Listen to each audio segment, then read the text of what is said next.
banyak yang akan dilakukan. Nanti kick off tanggal 27 ya, akan diumumkan apa yang dilakukan. Misalnya di sebuah daerah yang dulu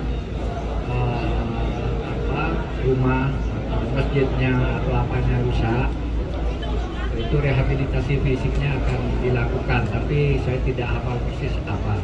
Rehabilitasi sosial juga akan diberikan. Itu macam-macam lah, nanti akan diumumkan oleh Presiden pada 2007 dari rumah gedung ya, di rumah gedung. Nanti seluruh dunia itu akan dipusatkan di sini karena korban itu kan ada yang di Jerman, di Rusia, ya, kemudian di Papua, macam-macam, nanti akan dipusatkan di sini.